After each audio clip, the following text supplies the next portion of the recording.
कषा chicken कषा क्या भल न लगे चलतु आज चिकेन कषा बन।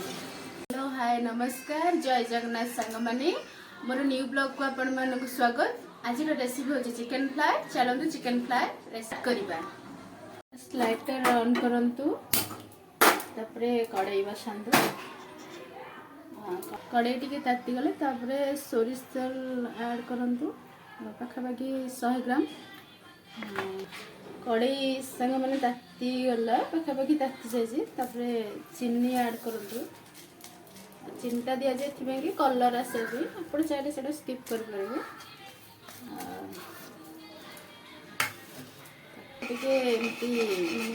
खड़खा टे टाइप करदे कलरटा आसीज। तापर आम कौन करवा तेजपत्र टे पकईदबा। तेजपत्रटा जस्ट हो आसला बेलू गोटा मसला ऐड करवा।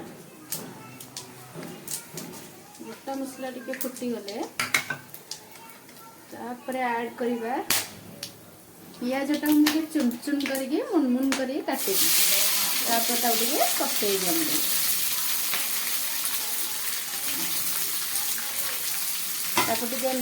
खड़खड़ कर काटी माने घंटा घंटी करदे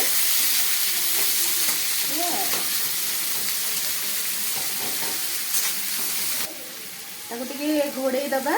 हल्का लाइट गोल्डन कलर आसला 5 मिनट तक छाड़देबा। 5 मिनट छाड़देला हल्का लाइट गोल्डन कलर आसीज। बर्तमान 5 मिनट होगला। तापर टमाटो ऐड करंतु। जार अधिक राग दरकार से कंचा लगा ऐड करें ना स्किप कर समय घोड़े रखीदबा टमाटा सीझापी। किस समय गलापर लंका गुंड टे ऐड कर दिंतु। जहाँ जी राग से पकई पारे मत राग अधिक भल लगे अधिक पकाए। अदा रसुण पेस्ट टे ऐड करवा। खड़खड़ करदे जहाँफल अदा रसुण पेस्टा भी मेल्ट हो आसवा टी समय 5 मिनट घोड़े रखा कवर करदे। चलते जीरा पाउडर ऐड करवा। धनिया पाउडर ऐड करवा। खड़गपुर मसला ऐड करवा। मसलाटा न लगे मझे मझे पानी ऐड कर गैस फ्लेमटा टिके लो रखी। किस समय 2 मिनट खंडे एमती घांटीदेला चिकेन मसला ऐड करवा। चिकेन मसला ऐड करके एपट सेपट कर 5 मिनट में छाड़देवा मसलाटा सीझापी। मसलाटा हो आसला एवं मैरिनेट होता चिकेन को पकेवा।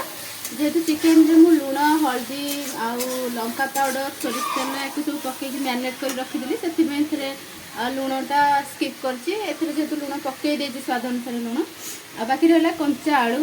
आलूटा आप चाहिए छाणी पारे ना डायरेक्ट भी पकई पारे। मुझे छाणी डायरेक्ट ऐड करदे सीझीज किसी असुविधा नहीं। तापर आपको एपट सेपट करदे एपट सेपट करदे जस्ट पानी दबा जी मसलाटा मांसटा पड़गला लगिज तले एपट सेपट करदे कवर देदेबा। स्लो हाई फ्लेम न कर स्लो करदे गैसटा को 5 मिनट 10 मिनट छाड़देवे। तापर मझे मझे टे एपट सेपट कर चिकेन कषा टी हो आसला। गरम मसला टे ऐड करवा। गरम मसला जस्ट ऐड करदेली टे एपट सेपट करदे जैसे गरम मसला कंचा बास्ना आसो कि कौन ऐड करदे गैस फ्लेम को ऑफ करदे।